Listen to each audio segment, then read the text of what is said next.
Prinses Irenestraat, Ámsterdam. Esta impresionante calle alberga uno de los 3 canales principales de la ciudad, situada en el distrito de negocios de Zuidas. La zona suele ser escenario de reuniones de negocios del sector financiero. Muchos de los principales bancos tienen aquí su sede y la clientela suele ser acomodada. El 8 de diciembre de 2016, el Hotel Citizen M, en la calle Prinses Irenestraat, fue el escenario de una reunión entre un bloguero holandés de crímenes y un representante de la empresa de telefonía encriptada MPC. Aquí se originó uno de los asesinatos más sensacionales que el AMPA europea ha visto en la actualidad. De Ballston a Brasil, esta es la historia del asesinato de Martin Kok. Martin Kok nació el 25 de junio de 1967 en la ciudad de Volendam, una tradicional localidad holandesa de molinos de viento y mercados de queso. De joven, junto con su padre y su hermano, vendían anguila en Ámsterdam. Recibía pedidos de los bares y abastecía sus cocinas con gambas y salmón fresco. Vestía el traje tradicional de Volendam, camisa roja, pantalones negros y suecos. El trabajo le parecía degradante y los clientes condescendientes. Kok se sentía insatisfecho y poco inspirado por su parte de la riqueza que veía acumularse a su alrededor. No iba a mejorar su estilo de vida vendiendo pescado en las calles y acabó por cambiar de camino.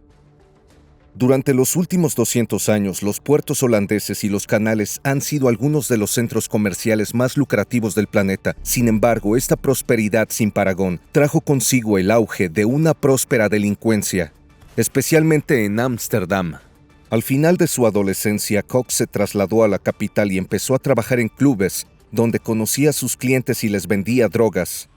Kok era agresivo pero carismático, era un payaso con clase, pero también alto, fornido e imponente, con un punto de crueldad. Era tan agradable como peligroso, brillantemente descrito como un osito con una pistola. Su comportamiento empezó a volverse más extremo. En el verano de 1988, a la edad de 21 años, disparó a un antiguo conocido que se entrometió en su negocio. En 1989, agredió a otro traficante, Peter Giesbergen, de 21 años. Tras una pelea de bar, Kok le golpeó en la cabeza con un taburete. El joven murió a causa de las heridas. Las leyes neerlandesas son suaves con los delincuentes en la cárcel, y Kok fue encarcelado solo 5 años. En la cárcel, Kok se hizo amigo del delincuente más temido de los Países Bajos en aquella época, Willem Holleder. Holleder había sido encarcelado tras el llamado juicio del siglo. Estaba implicado en el secuestro del presidente de la empresa cervecera Heineken, Freddy Heineken. Junto con su equipo, Holleder extorsionó a la corporación por casi $20 millones. Tras el pago del rescate y la liberación de Heineken a finales de noviembre de 1983, Holleder y los demás escaparon a Francia con el dinero. 3 meses después, Holleder fue detenido, y poco después todos los demás autores. Estuvo encarcelado 11 años y desde entonces ha sido acusado de llevar a cabo él mismo varios asesinatos relacionados con la banda, así como ordenar otros asesinatos.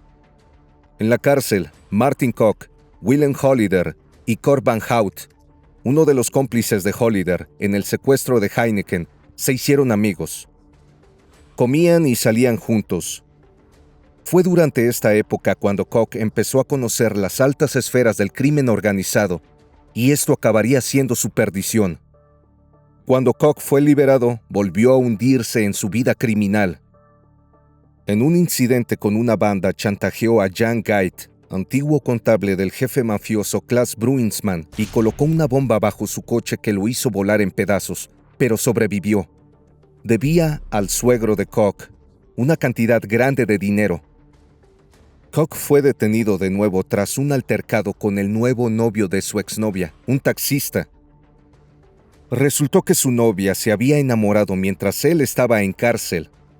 En un momento dado, los dos hombres discutieron y el novio amenazó a Kok con un destornillador. En respuesta, Martin sacó una pistola y lo mató. Publicó un clip de sonido de todo el calvario en internet, junto con una foto del hombre muerto. Obtuvo el clip del teléfono de su exnovia, ya que ella había estado en una llamada con la policía durante el tiroteo y se podía oír todo. El video que publicó Kok se hizo viral.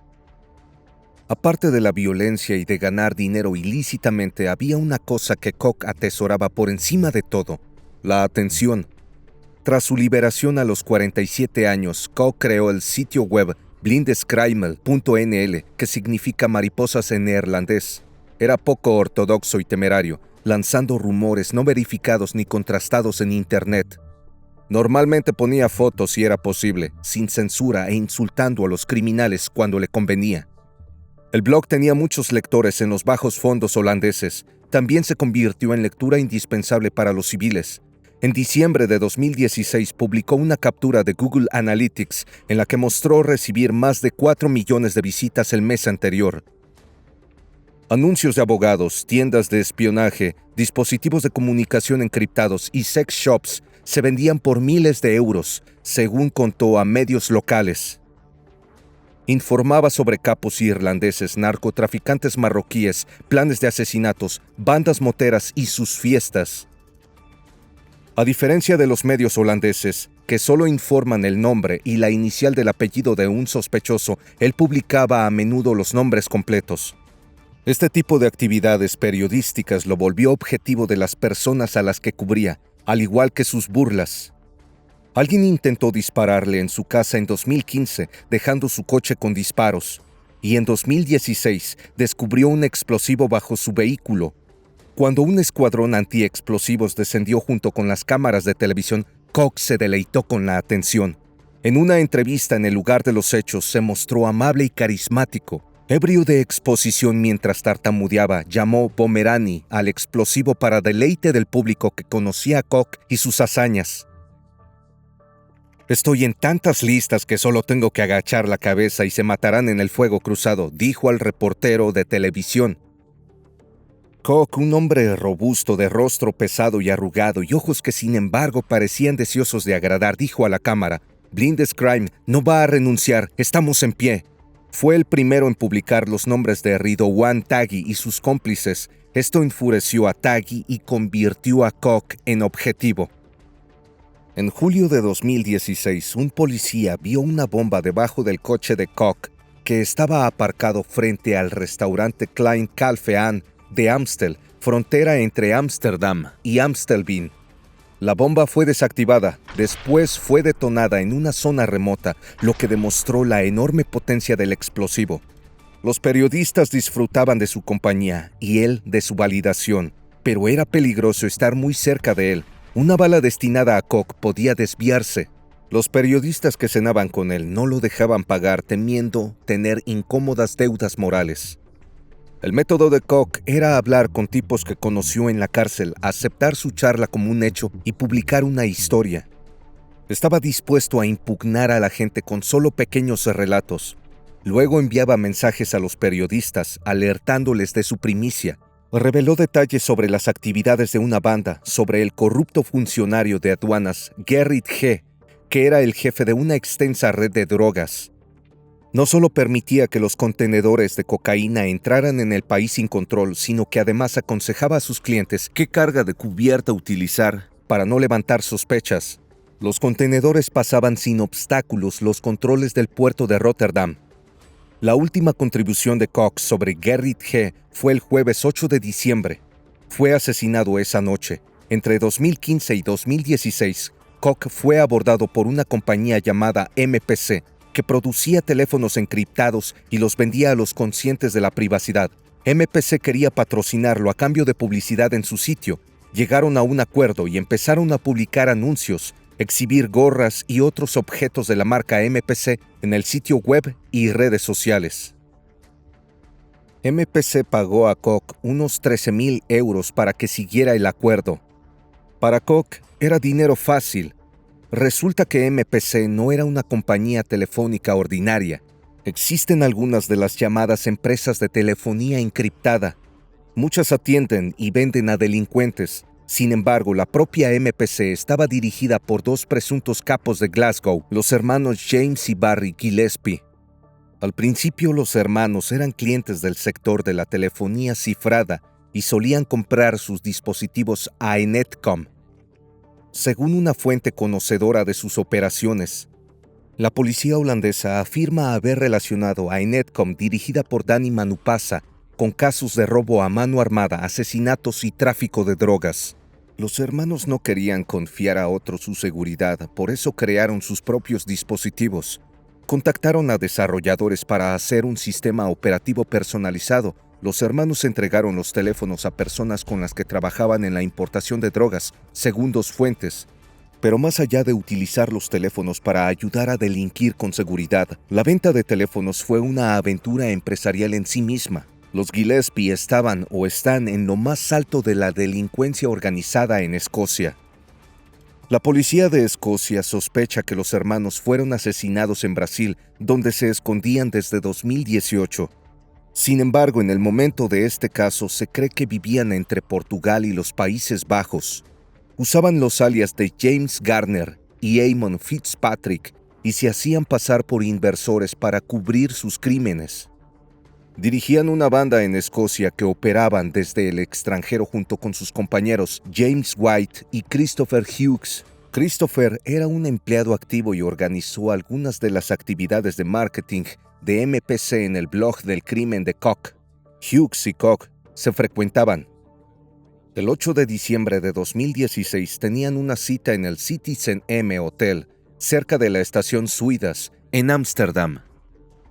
Las imágenes de las cámaras muestran a Koch y Hughes en el vestíbulo y el bar del hotel. Hay imágenes de CCTV de un hombre vestido de oscuro paseándose delante del hotel durante algún tiempo, aparentemente esperando. Cuando Koch sale del hotel con Hughes y gira a la derecha, el mismo hombre viene corriendo hacia Koch, se le acerca por detrás y saca un arma. La sostiene a la altura de la cabeza de Koch por un momento y luego huye. Se sospecha que el arma falló. A juzgar por las imágenes, Martin Koch y Hughes no se dieron cuenta de nada de eso. Desde entonces se especula que Hughes se puso un sombrero para que el tirador no lo confundiera con Koch. Esa tarde la policía también ve en las cámaras un Renault Clio circulando por la calle. También se capta un Toyota Auris gris en la zona. Más tarde, ese mismo jueves a las 11:31 p.m., el portero del prostíbulo Boccaccio informa a la policía que alguien recibió un disparo en la cabeza en el aparcamiento del club. Una vez en el lugar, los agentes ven que Koch ha recibido un disparo en un Volkswagen Polo. Murió en el acto y cayó en el asiento del conductor con la llave del coche en la mano. Los testimonios de los clientes y empleados muestran que un hombre apodado Scotty había pasado 2 horas en una habitación con una prostituta. Koch también estuvo en una habitación con una prostituta. En ese momento, un cliente avisó al portero del club que había visto un BMW negro sospechoso en el bosque. Cuando el portero fue a revisar, el BMW se marchó. El gerente declaró a la policía que había estado en contacto con Koch varias veces a principios de ese año sobre una fiesta que Scotty quería dar en ese lugar. Scotty era Christopher Hughes, el mismo hombre que había estado en el Hotel Citizen M. La última foto de Koch vivo fue tumbado en una cama en calzoncillos negros, con una luz neón rosa brillando detrás. Hace un doble gesto de pulgar hacia arriba, sin saber el horror que le esperaba. Justo antes de las 11:30 p.m., el portero deja salir a Koch y a Hughes. La cámara registró que a las 11:23 p.m., Koch sale con Hughes justo detrás de él. Koch desbloqueó su coche mientras caminaba con el control. Entró y cerró la puerta. En ese momento, un hombre delgado y con pasamontañas salió del bosque por la parte delantera izquierda del coche de Koch. Tenía el brazo derecho extendido. Disparó a Koch varias veces cerca del asiento del conductor. Inmediatamente desapareció entre los arbustos. En los segundos que el pistolero estuvo disparando, Hughes se alejó del aparcamiento en dirección a la salida de Boccaccios a paso muy lento. Según la policía, miraba constantemente sus manos. Tal vez un teléfono. Se detuvo un segundo para mirar hacia el aparcamiento. Luego se alejó y se perdió de vista. El viernes 9 de diciembre a las 7:30 p.m., un hombre que se identificó como Christopher Hughes se presentó en la comisaría de Meer en Bart, en Ámsterdam, Osdorp. Dijo que había presenciado el asesinato de Koch y quería hacer una declaración. Fue detenido por complicidad en el asesinato. Hughes declaró que vio a un hombre con chaqueta oscura y pasamontañas que disparó. Dijo que huyó porque estaba en shock. Dijo a los detectives que consumió 1 gramo de cocaína y tomó varios vodkas. Después del tiroteo, dice que entró en pánico y llamó a un amigo que lo recogió. Fue liberado 1 semana después. Poco a poco fue creciendo entre los detectives la convicción de que había actuado como señuelo y que el tristemente célebre Ridwan Taghi había ordenado otro asesinato. Koch había sido el primero en publicar amplios detalles sobre Taghi y sus allegados, y poco después había sobrevivido al atentado con el coche bomba. En ese atentado participaron supuestos colaboradores de Taghi, entre ellos los criminales de Utrecht, Anouar Zouarkat B. y Zakaria A. En Holanda, Taghi está siendo juzgado por ordenar el asesinato de Koch, entre otros delitos. La policía se basa en los mensajes PGP que Taghi al parecer envió y en la declaración de Anoa B. 2 de los coacusados de Taghi en Marengo también son sospechosos. La policía ve un vínculo con esos 2 sospechosos, los teléfonos, el Renault Clio y el Toyota Auris gris que fueron vistos en el hotel Citizen M el día del asesinato. Las imágenes de CCTV de Boccaccio muestran que un Toyota Auris gris entró en la propiedad, dio una vuelta y salió. Eso fue más o menos cuando el portero fue a mirar el BMW negro. El viernes 9 de diciembre de 2016 hallaron 2 coches en llamas en Slotervaart, en Ámsterdam, un BMW y un Renault Clio. El BMW era un Serie 3 gris. El detective no puede determinar si ese coche estuvo implicado en el asesinato. Las cámaras cercanas al hotel de Ámsterdam muestran al Clio, el Toyota y una moto blanca junto a varios hombres. La policía cree que uno de ellos atentó contra Koch en el hotel. Lleva zapatos llamativos con el borde de la suela blanco y se le ve hablando con gente en el Renault Clio. Los detectives han vinculado tanto al Clio como al Toyota a la banda criminal que está en juicio sobre el caso Marengo en el momento que miras este video. Se trata de un video filmado en secreto de Martin Koch en un bar de Rotterdam que se encontró en 2017 en un teléfono propiedad de Nabil B., el testigo clave de la acusación en el caso Marengo. El video llegó a manos de B. a través del cosospechoso Mohamed R., socio criminal de Taghi. Hughes huyó de los Países Bajos, estuvo prófugo por 2 años antes de ser capturado en el Hotel Glis de San Mauro, Torinese, en enero de 2020. Vivió bajo la identidad de un letón de 29 años llamado Alexej Rustanovs. Eso explica cómo pudo moverse por Europa durante un largo periodo. Cuando Hughes compareció ante un tribunal escocés casi 5 años después del asesinato, la acusación de la corona era en gran medida circunstancial. Sin embargo, fueron las pruebas de un informante las que resultaron cruciales. Trabajaba para el grupo criminal, pero también era un informante policial o CHIS, contactado por la policía en julio de 2016. En noviembre de ese mismo año, se firmó un acuerdo formal. Atestiguó haber recibido pagos de la policía de casi 10,000 libras entre el 5 de octubre de 2016 y el 11 de diciembre de 2017. El informante aportó pruebas sobre las actividades de la banda dirigida por los hermanos Gillespie, que operaba en toda Escocia y Europa. Fue reclutado por el grupo en noviembre de 2015 y su testimonio fue que se dio cuenta de que su verdadero negocio eran las drogas y las armas. Fue enviado a lugares como Málaga, Dubái y Ámsterdam. La visita a Dubái tuvo lugar en lo que la corona describió como circunstancias opulentas, incluyendo un viaje en Rolls-Royce y una visita a una fiesta en un yate. Cuando el propio Hughes prestó declaración, dijo que había acudido a la comisaría de Ámsterdam porque pensaba que la policía iba a buscarle y quería comunicarles lo ocurrido. Afirmó que se había reunido con Koch en el hotel y que se trataba de un encuentro de negocios sobre publicidad. Después de un rato salieron del hotel y se dirigieron al club. Se detuvo para contar un chiste al portero sobre un gato y entonces vio al atacante disparando hacia el coche. Asustado ya que pensó ser el siguiente, se dirigió a la parte trasera del club y siguió caminando, esperando ver a la policía. Trepó por un muro hasta un jardín. Estaba en shock y quería reflexionar sobre lo ocurrido. Envió un mensaje a un amigo que fue a recogerlo, pero no quiso dar su nombre. Afirmó que había destrozado el teléfono y lo había tirado, tras habérsele caído mientras caminaba. No sabía en qué calle lo había tirado. El informante declaró ante el Tribunal Superior de Glasgow que mantuvo contacto con Koch entre junio y noviembre de 2016 con vistas a colocar anuncios de los teléfonos encriptados de MPC en su sitio web. Se reunió con Koch en Ámsterdam el 11 de noviembre de 2016. Recibió instrucciones de James Gillespie para concretar una reunión con Koch para el 7 de diciembre de 2016 en un hotel de Ámsterdam.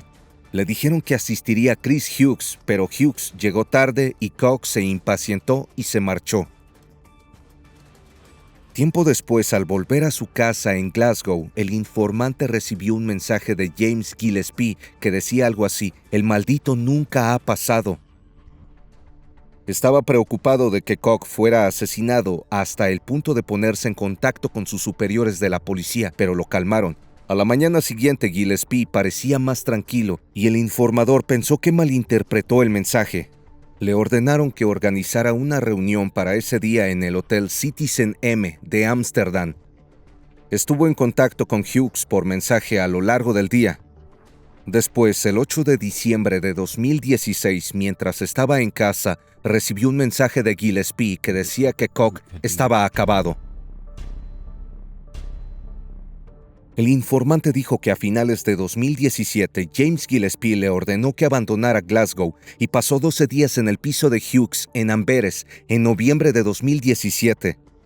Durante esta visita, Hughes admitió su participación en el asesinato. Cuando el informante le preguntó si había sido consciente del atentado a la salida del hotel, respondió que sí, que si ese bastardo no hubiera estornudado, me habría metido la bala en la cabeza.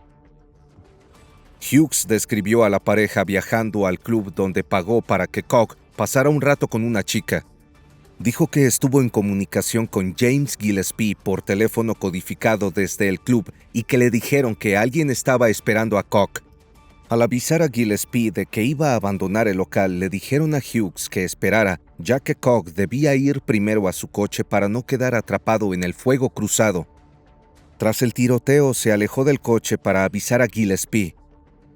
Contó al informador que salió por la puerta del aparcamiento y empezó a subir por un camino lejos del edificio. En un punto, mientras estaba en ese camino, oyó y vio las luces de la policía. Se escondió en un jardín hasta que pasaron.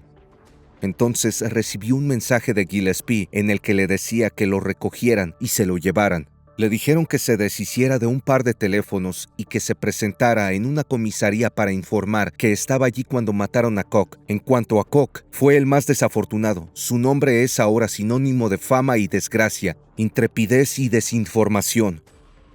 Una historia que bien podría haber escrito él mismo. Fue enterrado a su manera. Su funeral comenzó en Volendam y terminó en un cementerio en Ámsterdam. El féretro fue portado por 4 mujeres vestidas con poca ropa y se sirvió champán durante el funeral. Amigos y familiares terminaron el servicio con un último brindis. Era un tipo de primera, un asesino. Descanse en paz, Martin Koch.